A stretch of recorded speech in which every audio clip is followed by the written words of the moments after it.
சூரியனும் சூரியகாந்தியும் ஆடியோ ரிலீஸ்க்கு வந்திருக்கிறோம். மேடையில் அமர்ந்துள்ள தமிழ்நாடு திரைப்பட இயக்குநர்கள் சங்கத்தின் தலைவர் ஆர் வி உதயகுமார் அவர்களே, செயலாளர் பேரரசு அவர்களே, திரைப்பட இயக்குனர் எழில் அவர்களே, சந்தன பாரிசார் அவர்களே, கூல் சுரேஷ் அவர்களே, ராஜசிம்மன் அவர்களே, அப்புறம் எங்கள் டைரக்டர் சரவண சுப்பி அவர்களே, ராசி அழகப்பன் அவர்களே, எல்லாத்துக்கும் மேலாக மன்சூர் அலிகான் அவர்களே. நான் கூல் சுரேஷன் சொல்லும்போது மட்டும் யாருமே கைத்தட்டலை, அது ஏன்னு தெரியல.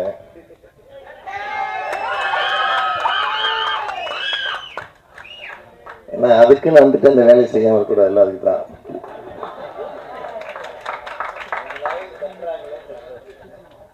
அதே மாதிரி செந்தில்னா சார், அவரை மட்டும் ஒரு ஸ்பெஷலாக ஒரு குறிப்பு சொல்லணும். நாங்கள் எங்கள் படம் ஃபஸ்ட்டு ராமராஜன் வச்சு மில் தொழிலாளின்னு ஒரு படம் பண்ணியிருந்தேன் ப்ரொடியூசராக. அதுக்கப்புறம் ஒரு படம் பண்ணி ஆக வேண்டிய சூழ்நிலை. அப்போ பூந்தோட்ட காவல்காரன் வந்து மிகப்பெரிய ஹிட் ஆகி சார் பிஸியாக இருந்தார். இப்போ அவர் படம்லாம் நான் பாட்டாளி மகன் படித்த பிள்ளைலாம் பிஆர்ஓ ஒர்க் பண்ணிகிட்டு இருந்தேன். அப்போ அவர்கிட்ட போய் நின்னோம், சார் ஒரு படம் பண்ணி கொடுங்க அப்படின்னா. அப்போ என்ன சொன்னார், எங்களுக்கு ஒன்றும் இல்லை சார், கொஞ்சம் கடன் இருக்குது, இந்த கடன் அடைக்கிறதுக்கு ஒரு படம் பண்ண அதை நீங்கள் தான் பண்ணி கொடுக்கணும்னு சொன்னேன். என் யூனிட் பேர் எல்லார் பேருமே போட்டுக்குங்க அப்படின்ட்டாரு. ஸோ அப்போ ஒரு கஜேந்திர குமார் ஒருத்தட்ட கதையை கேட்டோம். அவர் சாரே சொன்னார், கதை நல்லா இருந்தது, என்ன டைட்டில் வைக்கலாம் அப்படின்னு சொல்லும்போது, அப்போ சின்ன தம்பி நல்லா ஓடிட்டு இருந்தது. இப்போ ரஜினி படம் போக்கிரி ராஜா ஓடிட்டு இருந்தது. சின்ன தம்பியிலேருந்து இது ரஜினிலேருந்து போக்கிரியும் சின்ன தம்பி எடுத்து போக்கிரி தம்பின்னு ஒரு டைட்டில் கொடுத்தாரு. அந்த படம் வந்து 28 நாளில் ஆர்ஓ ஃபிலிமில் அவுட்டோரில் ஷூட் பண்ணி கொடுத்தாரு கேசவன் சார் கேமரா. நான் அழகாக அதை ஒரு நல்ல விலைக்கு வச்சுட்டு அந்த கடனை அடிச்சுட்டு வெளியில் வந்தோம். ஏதாவது ஒரு மேடை கிடைக்க அவருக்கு நன்றி சொல்ல நினச்சேன். இன்றைக்கி அந்த நன்றி அவருக்கு சொல்லிக்கிறேன். ஏன்னா தயாரிப்பாளர்களின் டைரக்டர்கள் தான் இங்கே மேடையில் உட்கார்ந்துருக்கிறாங்க எல்லாருமே. ஒரு ஏன்னா அது தனிப்பட்ட முறையில் நிறையா தடவை அவருக்கு தேங்க்ஸ் சொல்லிட்டேன், அவருக்கே தெரியும். இப்போ என்னென்னா, அதே மாதிரி மன்சூர் அலிகான் படமும் நான் வந்து பிஆர்ஓவில் நிறையா ஒர்க் பண்ணியிருக்கிறேன். என்ன காசு சம்பளம் பேசுகிறாரோ அதை வேலை செய்கிறதுக்கு முன்னாடி கொடுத்துருவாரு. அப்படி ஒரு மனசுக்கு உரியவர் அவர். இந்த ஏஎல் ராஜாவுக்கு வந்து இந்த மாதிரி ஒரு நல்ல மனசில் இருக்கவங்க தான் வந்திருக்கிறாங்க. அதே மாதிரி சந்தானம் பாரிசாரும் அதே மாதிரி அவர் சொல்லிட்டார், நிறைய விஷயங்கள் சொல்லிட்டாரு. இந்த சூரியனும் சூரியகாந்தி மிகப்பெரிய வெற்றி அடையணும். அதே மாதிரி தேசிய விருது பெற்ற அப்புக்குட்டி நடிச்சிருக்கிறாரு. எல்லாருக்கும் மிகப்பெரிய வெற்றியடையும் இயக்குனரும் நடிகரும் தயாரிப்பாளருமான ஏஎல் ராஜா சார் அவர்களுக்கு என் மனமார்ந்த வாழ்த்துக்கள். சார் கூலிங் கிளாஸ்லாம் போட்டு கலக்கலாக இருக்கார், கை கொடுங்க சார். மிஸ்கின் சார் மாதிரி நீங்களும் பெரிய அளவில் வரணும், வாழ்த்துக்கள். அப்புறம் படத்தில் கதாநாயகனாக நடித்தவர் ஸ்ரீஹரி, அவரை பார்க்கும்போது பருத்தி வீரன் படத்தில் கார்த்திக் சாரை பார்க்குற மாதிரியே இருக்குது. ஏலே ஏலே அப்படி ஆள் இப்போ நல்லா செகப்பாக இருப்பார். ஆனால் அந்த சாங்கு ஃபைட்டெல்லாம் பார்க்கும்போது அதே மாதிரி நல்லா தாடியெல்லாம் வளர்த்துட்டு நல்லா அவருக்கு என் மனமார்ந்த வாழ்த்துக்கள். மங்களநாதன் குருக்கள் ஐயா இங்கே இருக்கீங்களா? வெளில நீங்கள் இப்போ எதுக்கு வெளியிலே நின்றுட்டுருக்காரு, இங்கே இருக்காரா? வாழ்த்துக்கள். இவர் வந்து மந்திரம் தான் ஓதுவாருன்னு பார்த்தா இதில் வேஷ்டியை மடித்து கட்டிட்டு மாணிக் பாஷா மாதிரி அப்படி இருக்கிறீங்க. வாழ்த்துக்கள். ஏன்னா ஐயா தான் எல்லா சினிமா பூஜையிலையும் மந்திரத்தை போட்டு வாழ்த்துக்களோட ஆரம்பிக்கிறாரு. நீங்கள் வந்து எல்லாரையும் வாழ்த்துறீங்க, உங்களை வாழ்த்துறதுக்காக எல்லாருமே வந்திருக்காங்க. நன்றி. அப்புறம் இந்த படம் மிகப்பெரிய வெற்றி அடையும். இந்த படம்னு சொல்கிறேன் இல்லையா, இப்போ உங்களுக்கே டவுட்டாக இருக்கும் இது எந்த படமாக இருக்கும் அப்படின்னு. ஏன்னா உங்களுக்கே ஒரு சின்ன ஒரு போட்டி ஒன்று வைக்கிறேன். அந்த போட்டியில் யார் ஜெயிக்கிறீங்களோ அது என்னன்றதை அப்புறம் சொல்கிறேன். இந்த படத்தோட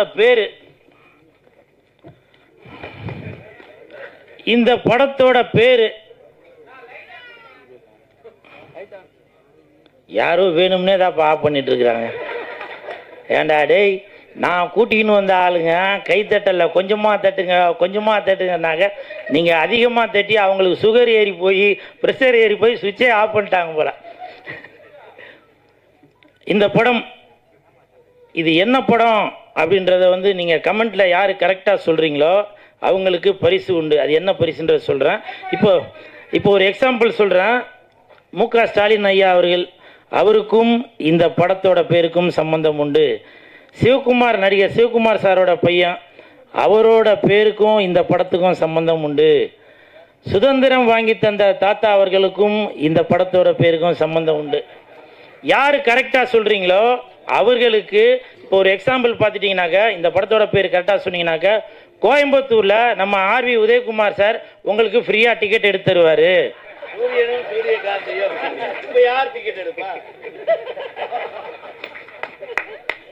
அதே மாதிரி இப்போ சிவகங்கை நாட்டரசங்கோட்டை அந்த பக்கம் பார்த்தீங்கன்னாக்க, யார் கரெக்டாக சொல்கிறீங்களோ அவங்களுக்கு பேரரசார் டிக்கெட் எடுத்து கொடுத்துருவாரு.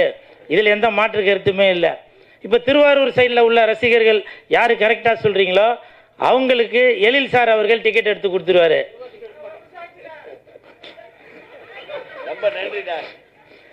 அதே மாதிரி எல்லா ஊர்லேயும் சொல்கிறீங்களா, சென்னைக்கு இல்லையா அப்படின்னு கேட்கலாம். சென்னையில் கண்டிப்பாக ஒருத்தர் டிக்கெட் எடுத்து தருவார். அது யாருன்னா யாரு? இல்லை, மன்சூர் அலிகான் அண்ணன்.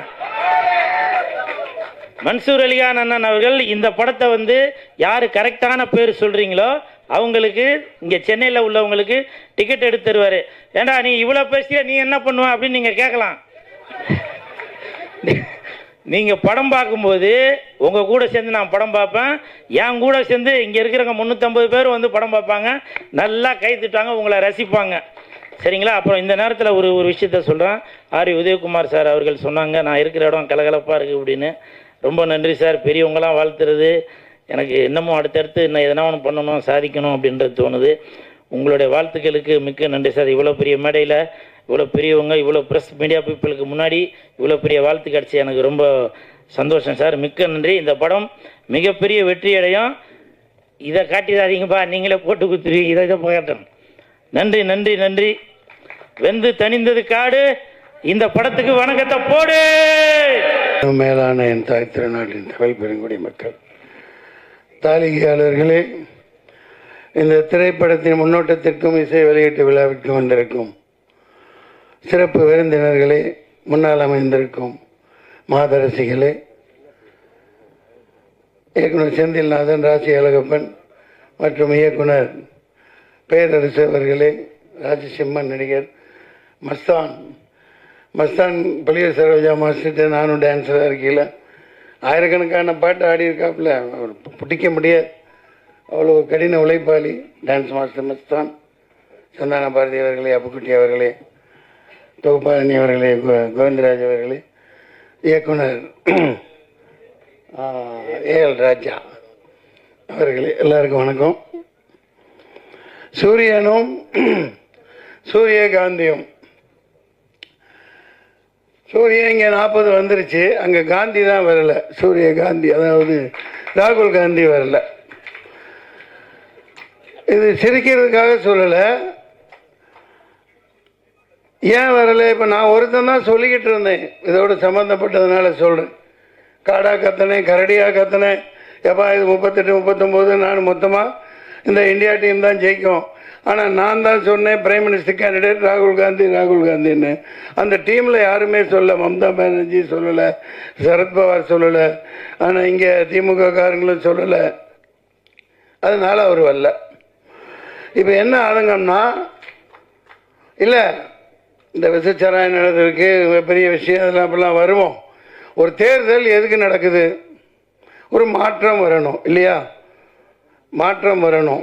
5 வருஷம் 2014 பண்ணி வந்தாங்க, 19 பண்ணி வந்தாங்க. இங்கே சில விஷயங்கள் இப்போ பிஜேபி இன்னும் ஒரு இப்போ 10வது ஆண்டு தாண்டி 15வது ஆண்டு போகுது. 15 வருஷம் வரைக்கும் ஓட்ட போகிறாங்க. அதை பிடிச்சவங்க இருக்கலாம், அந்த சித்தாந்தம் பிடிச்சவங்க இருக்கலாம், பல கட்சிகளில் இருக்கலாம். இப்போ இந்த பேரரசெல்லாம் இருக்கார், பல பேர் ஆதாயம் பெறவங்க இருக்கலாம், அது வேறு விஷயம். ஆனால் அது ஏமாற்றி பிழைக்காத, ஏமாற்றி ஒருத்தனை வராத. மிகப்பெரிய சோதனைகளை சந்தித்து என் காசெல்லாம் போய் போட்டு ஒரு ஓடிடி இந்த படம் மொத்தமாக சரக்கு விற்றதே அதுதான். அந்த காசை போட்டு பேரம்பாக்கத்தில் 2 பிளாட்டை விற்று போய் நாயா ரொம்ப கஷ்டப்பட்டு ஏண்டா நின்னு அவ்வளோ பெரிய அனுபவங்களை சந்தித்தேன். நான் அதை சொல்லி உங்களை சோகத்தில் மூல் கடிக்க வரல. சூரியனும் சூரியகாந்தியும் இல்லையா? இப்போ சமூக நீதி பற்றி ரொம்ப பேசுனாங்க. இவர் டைரக்டரு ஜாதி இல்லை ஜாதி இல்லை ஜாதி இல்லை பேசிட்டு தான் இருக்கீங்க. அது இல்லாமல் அதாவது இந்த சமூக நீதி வாங்கணும், இந்த இடஒதுக்கீடெல்லாம் ஆயிரக்கணக்கான ஆண்டுகளாக மறுக்கப்பட்டதுக்கு அங்கே ஜாதி அந்த இதுக்காக தேவைப்படுது. பேரரசு அவர்கள் சந்துருவை பற்றி நீ வாத்தியார் அவர் எந்த கோணத்தில் எதுக்காக சொல்லியிருக்காருன்னு புரிஞ்சுட்டு பேசுங்க. சந்துருங்கிறவர் ஒரு மாபெரும் மனிதன், ஒரு சமூக நீதி போராளி. அவரை வச்சு தான் ஜெய் பீம்னு படமும் எடுத்தாங்க. அதை முதல்ல புரிஞ்சுக்கங்க. ஜாதி கூடாதுன்னு சொல்லிட்டு போனீங்கல்ல, எல்லாம் சொல்கிறாங்கல்ல. நிர்மலா சீதாராமனை ஏன் அங்கே போட்டு வச்சுருக்கீங்க? நிர்மலா ஏன் நம்ம பொன் ராதாகிருஷ்ணனை போடுங்க. நம்ம தோற்று போனாங்களே கவர்னர் தமிழிசை சவுந்தரராஜனை போடுங்க. எந்த ஜாதிகாரங்களே அங்கே உட்கார்ந்துட்டு இருக்கீங்க? ஒரு ஓட்டு வாங்காம, ஒரு மக்களை சந்திக்காம, மக்களை முட்டாளாக்கிட்டு, மக்களை எல்லாம் அடிமாடா நடத்திக்கிட்டு அங்கே ஜெய்சங்கர்னு ஒருத்தரை உட்கார வச்சிங்களே. எந்த தேர்தல் கேட்டா காங்கிரஸ் தின்னுச்சு, நானும் திங்கிறேன்பாங்க. நான் எது ஒன்று வெளிப்படையாக தான் சொல்லுவேன். நடப்பு வேற, அது வேற. மக்களை அந்த தேர்தல் என்ன மயிருக்கு நடந்துச்சு, மாதரசியல் மன்னிக்க என்ன மயிருக்கு நடந்துச்சு? உனக்கு நீ அங்கே உன் பருப்பை வேக வச்சுக்க, நான் இங்கே என் பருப்பை வேக வச்சுக்கிறேன். எல்லாம் டீலிங். ஏப்பா வேண்டும் மோதி மீண்டும் மோதி நாங்கள் எல்லாம் எங்கடா வர போகிறாங்க. ஒன்று மிகப்பெரிய இது. அவர் சரியா நான் ஒருத்தன் தான் சொல்லிக்கிட்டே இருந்தேன். இப்போ எலான் மாஸ்க் சொல்கிறாப்புல வேலைன்னு வந்துட்டா வெள்ளைக்காரன் நீங்கள் எங்கப்பா எடுத்து போயிட்டாரா? வெள்ளைக்காரன் போய் சொல்ல மாட்டான். இப்போ எலான் மாஸ்க் சொல்கிறாப்லையா? எலான் மாஸ்க் சொல்கிறாப்லையா? அது டுபாக்கூர், அது டப்பா, அது 420, அதை மேனிப்புலேட் பண்ணலாம், எல்லாம் பண்ணலாம். நான் 6 வருஷத்துக்கு முன்னாடி போராடினேன். சுப்ரீம் கோர்ட்டுக்கு பார்ட்டி இன் பர்சன் ரெடி பண்ணி எடுத்துகிட்டு போய் இந்த ஓட்டு மிஷினையும் கையில் கொடுங்க. ஒரு ஸ்க்ரூ டிரைவரும் ரிச்சி ஸ்ட்ரீட்லேருந்து ஒரு ஆளை கூப்பிட்டுக்கிட்டேன். ஒரு சால்ட்ரிங் மிஷினும் ஒரு ஸ்க்ரூ டிரைவரும் கொடு, நான் குட்டி போட்டு காட்டுறேன். நீ இல்லாட்டி நான் என்ன தண்டனை கொடுக்குறீங்களோன்னு 2 நிமிஷம் கேட்டார் நீதிபதி. டிஸ்மிஷன் துரத்தி விட்டார். நீ அப்புறம் தான் சொன்னான், என்னப்பா பேசவே விடலைன்னதுக்கு அங்கே சொன்னாங்க எல்லாம், எப்பா நீ தான் இந்த கோர்ட்டில் அதிக நேரம் பேசியிருக்க அப்படின்னு என்ன எழுதிட்டு போனேன். இல்லைங்க, இப்போ இவ்வளோ கஷ்டப்பட்டு இவ்வளோ படம் எடுக்கிறோம், இவ்வளவு செலவழிச்சு எவ்வளவோ போராடுறோம். எங்கப்பா சவுந்தர் போயிட்டாரா? இருக்க மாட்டாப்லையே பஞ்சாயத்து இல்லை. இது இப்போ எல்லாமே ஒரு பிடிச்சி வச்ச ஒரு, அது என்ன பிடிச்சி வச்ச பிள்ளையாரா? அது பிள்ளையாருன்னு சொல்லக்கூடாதுப்பா. மந்திரிச்சு விட்ட கோழி மாதிரி இந்த படம் 100 கோடி 500 கோடி குறைஞ்சது 60 கோடி இப்படியெல்லாம் எடுக்கிறாங்க. 70-80 வயசுக்காரங்க ஹீரோவாக நடிக்கிறாங்க. அதுக்குன்னு சில சேனல் இருக்குது, அதுக்குன்னு அந்த டாப்பில் இருக்கிற கம்பெனிகள் இருக்குது. அவங்களால இவங்களுக்கு, இவங்களால அவங்களுக்கு. ஆனால் மக்கள் காசெல்லாம் எல்லாம் கவலைகரம் பண்ணி அரோகரா. பாவம் ரஜினி சாருக்கு இப்போ எனக்கு ஒன்றும் இதெல்லாம் இல்லை, அவர் இல்லாமல் பேச முடியாது. 70-80 வயசில் அவருக்கு பாருங்கள் ஹீரோயினி கிடைக்கிறது எவ்வளோ கஷ்டம் பாருங்க, ரொம்ப கஷ்டம். ஏன்னா இன்னொருத்தன் பொண்டாட்டியாக இருக்கணும், தப்பாக இல்லை, ஒரு நடிகையாக சொல்கிறேன். அது யாருப்பா? ஐஸ்வர்யா ராய். அவங்களுக்கும் வயசாகிடுச்சு, அதுவும் கொஞ்சம் கல்டு தட்டிடுச்சு. இப்போ ரொம்ப கஷ்டப்படுறாங்க ப்ரொடியூசர்லாம். அவங்கள நடிக்கவும் வச்சாகணும், இங்கே இவங்களும் நடிக்கணும். நான் ஏன் சொல்கிறேன்னா, இந்த மாதிரி படங்கள்லாம் நாசமாக போகுது, பார்க்குறதுக்கு ஆள் இல்லை. மக்கள் காசை வச்சுக்கிட்டு எப்படா வரும், தலைவர் படம் வரும், ஒன்றும் உட்கார்றது இல்லை, பில்டப் பண்ணுறாங்க. எல்லாமே பில்டப்லேயே சினிமா போயிட்டுருக்கு. இப்படியே போயிட்டு இருந்தா எப்படி? இப்போ கவுன்சிலர்லேருந்து இவன் எங்கேப்பா இவர் போயிட்டாரா, அவரும் போயிட்டாரா, நம்ம எல்லாம் ஓடி போயிடுவாங்க, நிற்கவே மாட்டாங்க. நம்ம இப்போ இவருப்பா அதான்ப்பா கிழக்கு வாசல் டைரக்டருங்கப்பா உதயகுமார் சார், அவரும் போயிடுவார். அதாவது ஒரு லிங்க் உள்ளவங்க திராவிடம் அது இது என்னென்னமோ பேசுகிறீங்க, அதெல்லாம் சமூக நீதி எங்கே இருக்குது? முதல்ல பெரியாரை சொல்கிறீங்க, அவர் அளவுக்கு ஒரு எண்ணத்தை சொல்கிறது. இப்போ ஆண்டுகிட்டு இருக்க கட்சி பெரியார் அண்ணா சொல்லு, அங்கங்கே கட்டடம் கட்டுறாங்க, 40% கமிஷனை வாங்கிக்கிறாங்க, செலவு வைக்கிறாங்க, என்னென்னமோ கட்டுறாங்க. பெரியார் சொல்கிறபடி அவரோட கூற்றுப்படி நீங்கள் வாழ்கிறீங்களா? அவர் எவ்வளோ எளிமையாக இருந்தார், தண்ணி கொஞ்சம் கொடுப்பான். பெரியார் எவ்வளோ எளிமையாக வாழ்ந்தார், அந்த மாதிரி நீங்கள் வாழ்கிறீங்களா? 10 லட்சம் கோடி 20 லட்சம் கோடி சொத்தை சேர்த்துக்கிட்டு அந்த அண்டர்ஸ்டாண்டிங் தான். இப்போது தேர்தல் இது முளமாரித்தனம் பண்ணுறா, அந்த மிஷின் நடக்காது. அழகா 100-270 குத்தி வச்சுட்டு கேட்பாங்க சில பேர், முட்டாள்தனமாக பேர் என்ன குடிக்கலப்பா நான் இன்னும் ஆமாப்பா எப்படிப்பா இது, அது எப்படி, இங்கெல்லாம் இவங்கெல்லாம் எப்படி ஜெயிச்சாங்கோ, நீங்களும் அப்படித்தான், அந்த மாதிரி கேட்பாங்க. அவன் என்ன அவ்வளோ முட்டாளா? 10 வருஷம் ஆனிட்டு 11வது வரை உட்காருவேன், சரியாக அங்கங்கே எங்கெங்கே குத்தி வைக்கணுமோ, ராம்பூர் இந்த பூர் என்ன 270 இதில் என்னென்ன பண்ணி வைக்கணுமோ. விளையாட்டு இல்லை, 6.5 லட்சம் மெஷின் ரிப்பேராக போயிருக்கு, அதான் ரிப்பேர் பண்ணியிருக்கான். இது எங்கேயாவது நீங்கள் போட்டிங்களா? நீங்கள் பதில் சொல்லுங்க.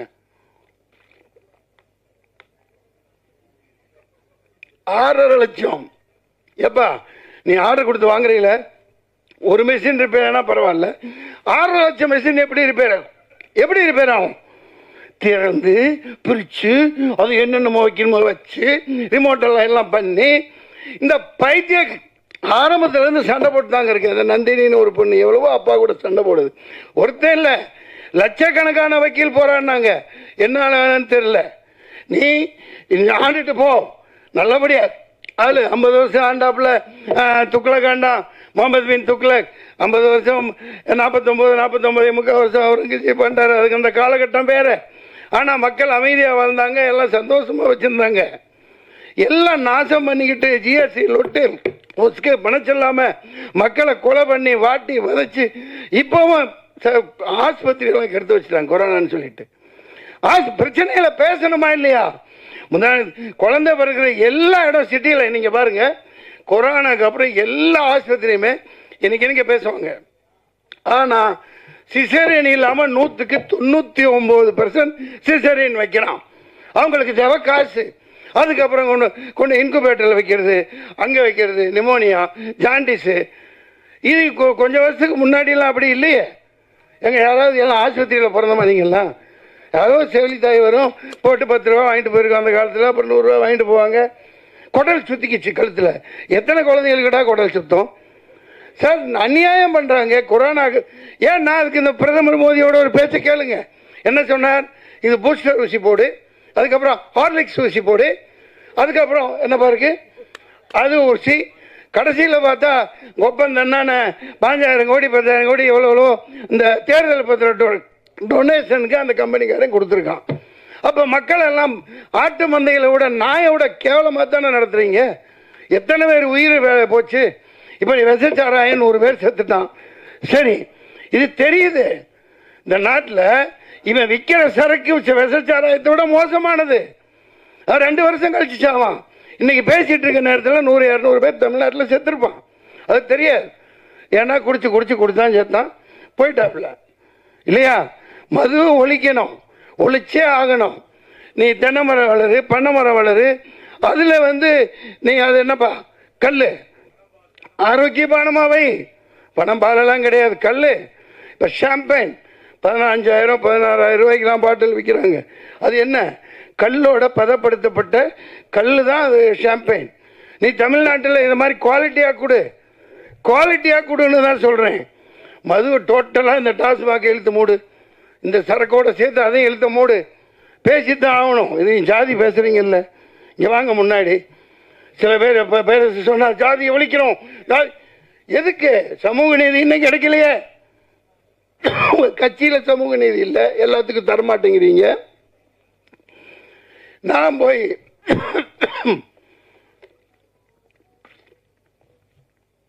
ஏதோ ஒரு விரல் புரட்சி நம்ம போவோம்பா பாய்ங்க.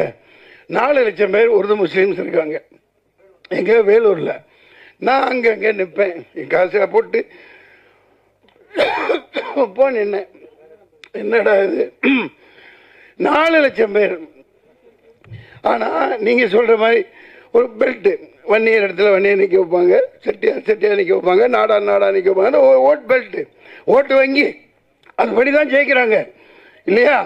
சரி, நமக்கு போடுவாங்க. நானும் 10 இப்போ பேச்சாளர்லாம் கூட்டு போனேன். இந்த குணாச்சி நிறைய பேர் அங்கே என்னால் முடிஞ்ச அளவுக்கு போகிறான்னு. ஒரு முஸ்லீம் கூட எனக்கு ஓட்டு போடல. சத்தியமா. அவங்க ஜாதி பார்க்குறாங்களா? இல்லை. அது எப்படின்னா 500 ரூபாய் ஆராம் கா பைசா அப்படி ஒரு தடவை தான் அங்கே பேசினேன். அடே 500 ரூபா பிச்சை காசு எச்சக்காசை வாங்கிட்டு ரம்ஜான் மாதத்தில் நோன்பு வச்சுக்கிட்டு நீ அல்லாவுக்கு இதாக இருந்துக்கிட்டு முஸ்லீமான எனக்கு ஓட்டு போடல, திமுகவுக்கு தான் போடுறான். திமுக தான் சித்தப்பா பெரியப்பா எல்லாமே திமுக தான். அது நகமும் சடையுமா அப்படி இருக்கு. அதாவது அதுக்காக அவங்க சரின்னு சொல்ல வரல. இவ்வளவு கல் நடக்குது பாருங்க. இந்த சாராய சாவு, நாடு நாசமா போனது எல்லாத்துக்கும் காரணம் காதே மில்லத் கத்தனார். அண்ணாவுக்கு தான் அவர் ஆதரவு கொடுத்தார். 42 எம்எல்ஏ ஜெயிக்க வச்சாங்க 1967 இல்லையா? அண்ணா இறக்குறாரு, அன்னை கருணாநிதி வர்றாரு, மதுவிலக்க தூக்குறாரு, கதறாரு. படிச்ச ஹிஸ்டரியில் படிக்கிறதும் எல்லாத்துக்கும் தெரியும். காதே மில்லத் கதறாரு, போய் எப்பா தூக்காத, காமராஜரையும் கூட்டிட்டு போறாரு, வீட்டுக்கு போறாரு, கதறாரு. அந்த சமூகம் வீணா போயிடும். நீ மதுவிலக்கு தூக்காத, இது ரொம்ப ரொம்ப தப்பு, மதுவிலக்கு இருக்கணும். முடியாது. அவர் ரத்தங்கக்கி செத்து போனார் காரணம் திமுக. டெல்லி வரைக்கும் போனார், போராடுறாரு, எழுத்து கூட்டம் போடுறாரு, இவங்க எழுத்து கூட்டம் போடுறாங்க. அன்னைக்கு ஆரம்பிச்சு இன்னைக்கு வரைக்கும் இந்த மது சரக்காய் அடிக்கிறான், அங்க நிக்கிறான், இங்க நாருது. விசச்சாராயத்தோட மோசமானது ஒலி, டாஸ்மாக ஒலி, தூக்கி போடு. வேலைக்கு ஆளே இல்லை சார். இவனுமே தமிழ் இந்த சாராயம் கூட செத்துட்டானா எல்லா கடையிலையும் இந்திக்காரன் தான் இருக்கான். அவனு கூட அடிக்கிறான், பான்பராக அடிக்க. சாராயத்தை விடுங்க, சூரியனும் சூரியகாந்தியும் கேட்க நல்லா தான் இருக்கு. சூரியகாந்தி விதை எல்லா மருந்தும் சாப்பிடலாம், எல்லாத்துக்கும் பயன். அது இருக்கட்டும்பா. தொண்டை கட்டிடுச்சு. அந்த படத்துல வாங்க வாங்க வாங்க வாங்க கொடுத்தார், தண்ணி கொடுக்கிறாரு. பேசிட்டு இருந்தா பேசணுமே. இந்த ஒரு கதாநாயகி தங்கச்சி பாப்பா, நீ இவங்களே காட்டுறாங்களே ஒரு நாட்டுக்கட்டை ஒண்ணு அடிச்சு, அது இங்க அவங்களுக்கான எங்கப்பா இப்படிலாம் ஏமாத்த கூடாது. இதெல்லாம் சும்மா ஒரு நாட்டுக்கட்டை ஒரு நல்ல ஹீரோயினி காமிச்சாங்கல்ல கண்ணில், அந்த ஹீரோயினி எங்க? துபாய். இதெல்லாம் நியாயமே இல்லை. நான் இங்க காட்டு கத்திட்டு இருக்கேன், இன்னொரு பொண்ணை காமிச்சாதான் ஹீரோயினி, அதான் ஹீரோயினிங்க. நீங்க இதான் இங்க நியாயமே இல்லை. நீங்கெல்லாம் இப்படி ஏமாத்தக்கூடாது. இது முள்ளமாரி தேர்தல் இப்படித்தான் நடத்துவான்.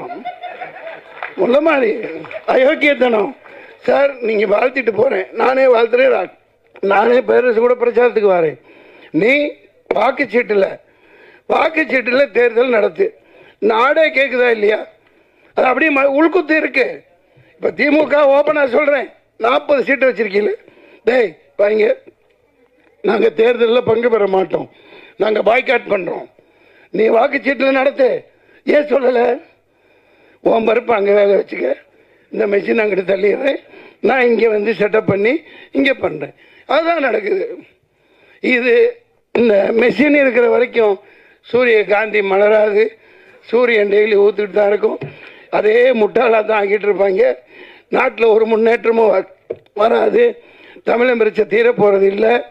தீருமா? மீனவ பிரச்சனை தீர போகிறது இல்லை. கடிதம் எழுதுவாங்க, நீட் இந்த மூப்பிச்சு அவன் ஒரு 40 சேனல் நடத்துகிறான். அதை வச்சு ஒரு கையில் கிடச்சா அடித்து விறகு கட்டுலையே மண்டையை பிறந்து ஒரு 4 பேரை வரவழைச்சிக்குவாங்க. டிபேட் தான், நீட் என்ன அது இது. ஐயோ, அந்த பொட்டி வீட்டில் நம்மளதான் இருக்கு. ரொம்ப கொடுமையாக இருக்கு. எவ்வளோ அநியாயம் பண்ணுறாங்க பாருங்க. எந்த பிரச்சனை தீருதா? இந்த நீட்டை பற்றி இன்னும் 5 வருஷம், அதுக்கப்புறம் 5 வருஷம், அப்புறமும் இந்த முதல் கையெழுத்து இதுக்கு தான். எனக்கு வாயில் ஏதோ வருது. இது ஏமாத்திட்டு தான் இருப்பாங்க.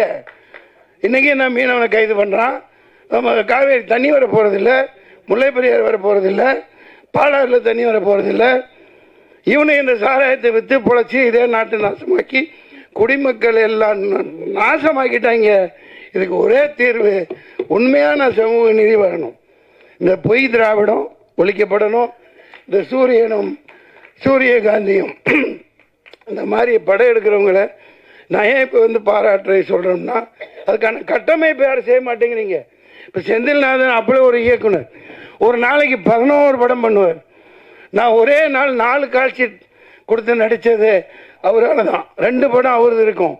சரத்குமார் சார் ஒன்று, இன்னொரு புது பையனோட ஒன்று, தங்கமான தங்கச்சி. இங்கிட்டு ஆமாம், ஆவதும் பெண்ணாலே அழிப்பதும் பெண்ணாலே. என்ன ஹீரோவை நடிக்க வச்சிங்க, ஆனால் அந்த அருண் பாண்டியன் விடவே இல்லை. என்ன ரொம்ப கஷ்டம், ரொம்ப கஷ்டம். கிட்டவே நெருங்க விடலை. நான் என்னதான் பண்ண முடியும்? அப்புறம் ஒன்றும் பண்ண விடல, எல்லாமே அவரே பண்ணிக்கிட்டார்.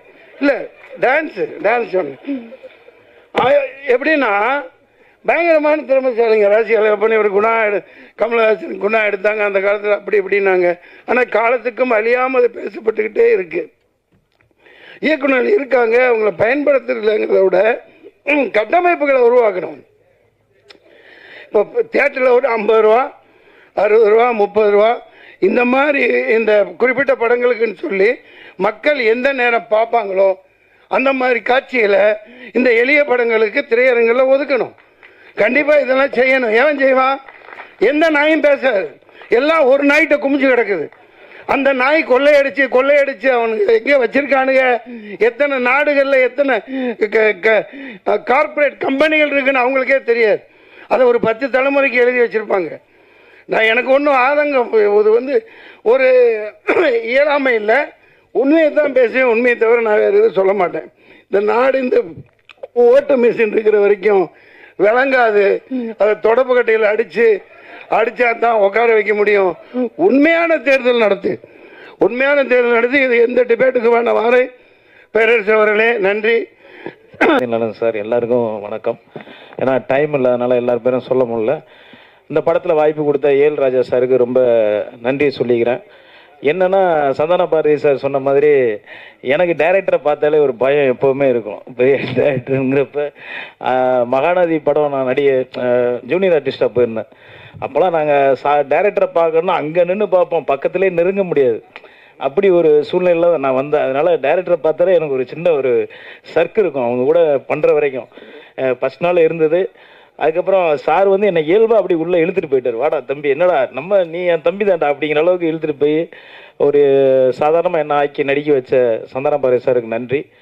நான் நடித்ததை விட இந்த படத்தில் நடித்த ஸ்ரீகரிக்கு மேலே சொல்லணும். ஃபஸ்ட்டு ஒரு ஆல்பம் ஏஎல் ராஜா சார் தம்பி வச்சு பண்ணியிருந்தேன். நான் பார்த்துட்டு அதிலே மிரண்டேன். அதுக்கப்புறம் தான் சொன்னாப்புல இப்படி தம்பிக்கு சில பேச முடியாது, காது கேட்காதுன்ட்டு. ஆனால் அதை மீறி அவருடைய திறமையை காமிச்சிருக்கிறதுக்கு அவருக்கு வாழ்த்தையும் மேன்மேலும் வளர என்னுடைய வாழ்த்துக்களை தெரிவிச்சுக்கிறேன். நன்றி. அதுக்கப்புறம் விக்ரம் சுந்தர் ரொம்ப அற்புதமாக பண்ணியிருக்காப்புல. அவர் காம்பினேஷன் எனக்கு கம்மியாக தான் இருந்தது, ஆனால் சிறப்பு ரொம்ப நல்லா பண்ணியிருக்காப்புல, மகிழ்ச்சி. மஸ்தான் மாஸ்டர், டான்ஸ் மாஸ்டர், எனக்கு அந்த சாங்கை நீங்கள் பார்த்துருப்பீங்க. உண்மையாகவே நான் இப்போ ஒரு டான்ஸர் கிடையாது, ஆட தெரியாது, ரொம்ப கஷ்டப்பட்டு ஆடிருக்கேன். ஒரே நாளில் ஆட வச்சிட்டாரு. என்னடா சாங் எப்படி வந்திருக்குமோன்னு ஒரு பயம் இருந்தது. உண்மையாகவே அது டெக்னீஷியன் அவங்களால தான் முடியும். நம்ம ஒப்படைக்க தான் முடியும். அவங்க நம்மளை வேலை வாங்குறது டைரக்டர் அண்ட் டெக்னீஷியன் தான். அந்த வகையில் நான் அந்த படத்தில் ஒர்க் பண்ண ரொம்ப சந்தோஷம். ஏஎல் ராஜா சார் இந்த படத்தில் கடினமாக உழைச்சிருக்காரு. அவர் கூட இருந்த இணை தயாரிப்பாளர்களும் சரி, எல்லாருமே ஆர்டர் பண்ணியிருக்காங்க. இந்த படம் முழுக்க நல்லா வர்றதுக்கு காரணம் டைரக்டர் ஏஎல் ராஜா சார் தான். அதுக்கு முன்னாடி நான் தீக்குச்சி படமும் அவர் கூட நான் ஒர்க் பண்ணியிருக்கேன். அதே மாதிரி பார்த்திங்கன்னா என் கூட நடித்த ரேவதி, அவங்கள பற்றி சொல்லி ஆகணும். ரொம்ப நல்லா நடித்தாங்க, மிக்க மகிழ்ச்சி. அதுக்கப்புறம் அவங்கள நான் படங்களில் நிறைய நடிப்பாங்கன்னு பார்த்தேன். இப்போ அரசியலில் இறங்கியிருக்காங்க. மிக்க மகிழ்ச்சி, ரொம்ப சந்தோஷம், ரொம்ப நன்றி. இந்த படத்தில் நடித்தது ரொம்ப சந்தோஷம். எல்லோரும் படத்தை தேட்டரில் பார்த்து மகிழ்வீங்க. தேங்க்யூ.